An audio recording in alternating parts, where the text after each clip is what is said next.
ಇತ್ತೀಚೆಗೆ ಕರ್ನಾಟಕ ಸರ್ಕಾರ ಈ ಸ್ವತ್ತು 2.0 ಲಾಂಚ್ ಮಾಡ್ತು. ಓಕೆ, ಈ ಸ್ವತ್ತು 2.0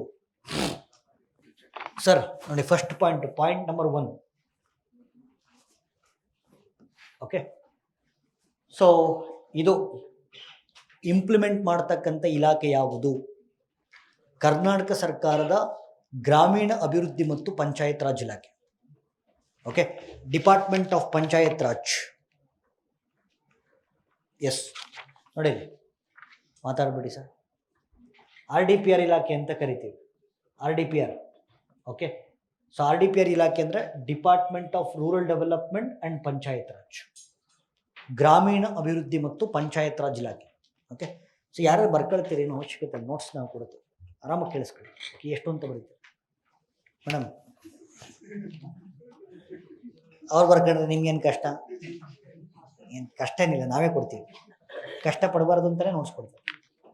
ಓಕೆ, ಲಿಸನ್, ಕೇಳಿಸ್ಕೊಡ್ರಿ. ಈ ಸ್ವತ್ತು ಆಮೇಲೆ ತಗೊಂಡೋಗ್ಬಿಟ್ಟು ನಗರ ವಿಭಾಗ ಹಾಕ್ಬಿಟ್ಟಿರ. So it is for rural areas. ಇಲ್ಲಿ ಏನು ಮಾಡ್ತಾರೆ ಸರ್, ನಿಮ್ಮದು ಪ್ರಾಪರ್ಟಿ ಡಾಕ್ಯುಮೆಂಟ್ಸ್ ಅಂತ ಇರುತ್ತೆ. ನಿಮ್ದು ಏನಾದ್ರು ಆಸ್ತಿ ಅಂತೀರ, ಅದಕ್ಕೊಂದು ಖಾತೆ ಪಹಣಿ ಅಂತಿರುತ್ತೆ, ಹೌದಾ ಇಲ್ಲ? ಎಸಾರ್ನು? ಓಕೆ, ಗ್ರಾಮೀಣ ಭಾಗದಲ್ಲಿ ಕಂಡು ಬರುವಂಥ ಸ್ವತ್ತುಗಳು, ಸ್ವತ್ತು ಅಂದರೆ ಅಸೆಟ್ಸ್ ಅಂದರೆ ಪ್ರಾಪರ್ಟಿ, ಅದನ್ನು ಡಿಜಿಟೈಸ್ ಮಾಡ್ತಕ್ಕಂಥ ಕಾರ್ಯಕ್ರಮ ಈ ಸ್ವತ್ತು. ಆಯಿತಾ? ಸೊ ಕೇಳಿಸ್ಕೊಳ್ಳಿ. ಸೊ ಒಂದೊಂದೇ ಪಾಯಿಂಟ್ ಎಕ್ಸ್ಪ್ಲೇನ್ ಮಾಡ್ತಾ ಇದ್ದೀನಿ, ಪಾಯಿಂಟ್ ಬೈ ಪಾಯಿಂಟ್ ಹೋಗೋಣ. ಫಸ್ಟು, ಈ ಸ್ವತ್ತು 2.0 ಜಾರಿಗೊಳಿಸಿರುವಂಥ ಇಲಾಖೆ ಯಾವುದು? ಗ್ರಾಮೀಣಾಭಿವೃದ್ಧಿ ಮತ್ತು ಪಂಚಾಯತ್ ರಾಜ್ ಇಲಾಖೆ. ನಂಬರ್ 1, ಇಲ್ಲೇನು ಮಾಡ್ತಾರೆ, ರೂರಲ್ ಪ್ರಾಪರ್ಟೀಸನ್ನು ಐಡೆಂಟಿಫೈ ಮಾಡಿ.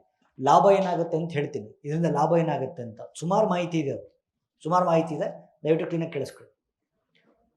ಗ್ರಾಮೀಣ ಭಾಗದ ಸ್ವತ್ತುಗಳನ್ನು ಅಂದರೆ ಪ್ರಾಪರ್ಟಿಗಳನ್ನು ಡಿಜಿಟೈಸ್ ಮಾಡ್ತಕ್ಕಂಥ ಒಂದು ಪೋರ್ಟಲ್. ಆಯಿತಾ? ಈಗ ನಿಮ್ಮ ಹತ್ರ ಒಂದು ಜಮೀನು ಇದ್ದರೆ, ಭೂಮಿ ಇದ್ದರೆ, ಅದಕ್ಕೊಂದು ಖಾತೆ ಅಂತಿರುತ್ತೆ, ಪಹಣಿ ಅಂತಿರುತ್ತೆ, ಎಸಾರ್ನು? ಅದನ್ನು ಡಿಜಿಟಲ್ ರೂಪದಲ್ಲಿ ಕೊಡ್ತಾರೆ. ಅದನ್ನು ಈ ಖಾತಾ, ನಿಮ್ಮದು ಈ ಖಾತಾ ಬೇಕು ಅಂದರೆ ಈ ಸ್ವತ್ತು ಪೋರ್ಟಲ್ಗೆ ಹೋಗಬೇಕು. ಈ ಸ್ವತ್ತು ಪೋರ್ಟಲ್ಗೆ ಹೋದರೆ ಎಲೆಕ್ಟ್ರಾನಿಕ್ ಕಾಪಿ ಸಿಗುತ್ತೆ ನಿಮ್ಮ ಖಾತೆದು. ಆಯಿತಾ? ಒಂದು ಅಂದರೆ ಇದರಿಂದ ಲಾಭ ಏನಾಗುತ್ತೆ ಅದು ನಾವೇ ಮಾತಾಡೋಣ. ಫಸ್ಟ್ ಫೀಚರ್ಸ್ ಹೇಳ್ತಾ ಇದ್ದೀವಿ. ಒಂದು, ರೂರಲ್ ಪ್ರಾಪರ್ಟೀಸಿನ ಗ್ರಾಮೀಣ ಭಾಗದ ಸ್ವತ್ತುಗಳನ್ನು ಡಿಜಿಟಲೀಕರಣಗೊಳಿಸೋದು, ನಂಬರ್ 1. ಆಯಿತಾ? ಎರಡನೇದು, ಸೊ ಗ್ರಾಹಕರಿಗೆ ಅಥವಾ ಗ್ರಾಮೀಣ ಭಾಗದ ನಿವಾಸಿಗಳಿಗೆ ನಾವು ಖಾತಾವನ್ನು ಸಾಫ್ಟ್ ಕಾಪಿಲಿ ಕೊಡ್ತೀವಿ, ಈ ಖಾತಾ ಕೊಡ್ತೀವಿ. ಆಯಿತಾ? 2. ಮೂರನೇದು ನೋಡಿ, ಇವಾಗ ಈ ಥರ ಮಾಡಿದಾಗ ಕೆಲವೊಂದು ಪ್ರಾಪರ್ಟಿ ಇರ್ತವೆ, ಅದು ಯಾರ್ದು ಅಂತಲೇ ಗೊತ್ತಿರಲ್ಲ. ಕೆಲವೊಂದು ಪ್ರಾಪರ್ಟಿ ಡಾಕ್ಯುಮೆಂಟ್ ಇರಲ್ಲ, ತುಂಬ ಕಾಂಪ್ಲಿಕೇಟೆಡ್ ಆಗಿರ್ತವೆ, ಎಸ್ ಆರ್ ನೋ? ಆ ಥರ ಅನ್ರಿಜಿಸ್ಟರ್ಡ್ ಪ್ರಾಪರ್ಟೀಸ್ ಎಲ್ಲ ಒಂದು ಕಡೆ ಸಿಕ್ಬಿಡ್ತಾವೆ, ಅದನ್ನು ಗೌರ್ಮೆಂಟ್ ಅಕ್ವೈರ್ ಮಾಡ್ಕೊಳ್ಳುತ್ತೆ. ಆಯಿತಾ? ಒಂದು 100 ಎಕರೆ ಇದೆ ಅಂತಂದರೆ ಒಂದು 10 ಎಕರೆ 15 ಎಕರೆ ಡಾಕ್ಯುಮೆಂಟ್ ಇರಲ್ಲ ಊರ ಕಡೆ. ಸಿಟಿಲಿ ಅಡಿಗೂ ಡಾಕ್ಯುಮೆಂಟ್ ಇರುತ್ತೆ ಸಿಟಿಗಳಲ್ಲಿ. ಆಯಿತಾ? ಬಟ್ ಅಲ್ಲಿ ಡಾಕ್ಯುಮೆಂಟ್ಸ್ ಇರಲ್ಲ. ಅವಾಗ ಅನ್ಲಿಸ್ಟೆಡ್ ಪ್ರಾಪರ್ಟೀಸ್ ಲಿಸ್ಟ್ ಆಗುತ್ತೆ, ಆದರೆ ಗೌರ್ಮೆಂಟ್ಗೆ ಹೋಗುತ್ತೆ. ಓಕೆ, ಯಾವ ಪ್ರಾಪರ್ಟೀಸ್ಗಳ ಡಾಕ್ಯುಮೆಂಟ್ಸ್ ಇಲ್ವೋ ಸರ್ಕಾರ ಅದನ್ನು ತಗೊಳುತ್ತೆ. ಆಯಿತಾ? ಓಕೆ, ಈಗ ಇದರಿಂದ ಆಗ್ತಕ್ಕಂಥ ಲಾಭ ಏನು, ಲಾಭದ ಬಗ್ಗೆ ಮಾತಾಡೋಣ. ಓಕೆ, ಈಗ ನೋಡಿ, ನಿಮಗೆ ರಿಯಲ್ ಎಸ್ಟೇಟಲ್ಲಿ ಎಷ್ಟು ಮೋಸ ಮಾಡ್ತಿದ್ದಾರೆ ಗೊತ್ತಿದೆ. ಸೊ ಕಡತಗಳು ಅಂದರೆ ಡಾಕ್ಯುಮೆಂಟ್ಸನ್ನು ಡೂಪ್ಲಿಕೇಟ್ ಮಾಡ್ಕೊಂಡು ಒಂದೊಂದೇ ಜಮೀನು 10 ಜನಕ್ಕೆ ಮಾರ್ತಿರ್ತಾರೆ. ಎಸಾರ್ನ ಮಾತಾಡ್ರಿ, ಇದೇ ದೊಡ್ಡ ದಂಧೆ ಇದು. ಬಟ್ ಈಗ ನೀವು ಈ ಸ್ವತ್ತು ಪೋರ್ಟಲ್ಗೆ ಹೋದರೆ ಆ ಪ್ರಾಪರ್ಟಿ ಯಾರ ಹೆಸರಲ್ಲಿದೆ ಕ್ಲಿಯರ್ ಕಟ್ಟಾಗಿ ಗೊತ್ತಾಗುತ್ತೆ. ಈ ಸ್ವತ್ತು ಪ್ರಾಪರ್ಟಿ ಅಂದರೆ ಓನರ್ಶಿಪ್ಗೆ ಒಂದು ಅಥೆಂಟಿಕ್ ಪ್ರೂಫ್ ರೆಡಿ ಆಗುತ್ತೆ. ಈಗ ಇವ್ರು ಜಮೀನು ತಗೋಬೇಕು ಅಂತ ಇಟ್ಕೊಳ್ಳೋಣ. ಓಕೆ, ಜಮೀನು ತಗೋಬೇಕು ಅಂದರೆ ಡಾಕ್ಯುಮೆಂಟ್ಸ್ ಕೊಡ್ತಾರೆ ಅಂತಂದರೆ ಆ ಡಾಕ್ಯುಮೆಂಟ್ಸ್ನ ವೆರಿಫಿಕೇಶನ್ ಮಾಡೋಕ್ಕೆ ಈ ಸ್ವತ್ತು ಪೋರ್ಟಲ್ಗೆ ಹೋದ್ರೆ ಆಯಿತು. ನಿಜವಾಗ್ಲೂ ಇವ್ರ ಹೆಸರಲ್ಲಿ ಡಾಕ್ಯುಮೆಂಟ್ ಸಿಕ್ಬಿಡುತ್ತೆ, ಈ ಮೋಸ ಮಾಡೋಕ್ಕಾಗಲ್ಲ. ಸೊ ಒಂದು ಅಥೆಂಟಿಕ್ ಓನರ್ಶಿಪ್ ಪ್ರೂಫ್ ಕ್ರಿಯೇಟ್ ಆಗುತ್ತೆ, ಓನರ್ಶಿಪ್ ಪ್ರೂಫು. ಎರಡನೇದು, ಇದರಿಂದ ಫ್ರಾಡ್ಸ್ ಕಮ್ಮಿ ಆಗುತ್ತೆ, ಫ್ರಾಡ್. ಓಕೆ, ಜಮೀನ್ ಮೇಲೆ ಗಲಾಟೆ ಕಮ್ಮಿ ಆಗುತ್ತೆ. 2.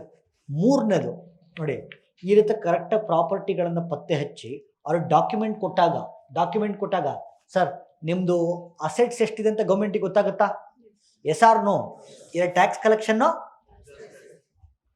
ಕಲೆಕ್ಷನ್ ಜಾಸ್ತಿ ಕಟ್ಟಲೇಬೇಕು. ಈಗ ದುಡ್ಡು ಪ್ರಾಪರ್ಟಿ ಟ್ಯಾಕ್ಸ್ ಅಂತ ಬರುತ್ತೆ, ಕಟ್ಟಲೇಬೇಕು.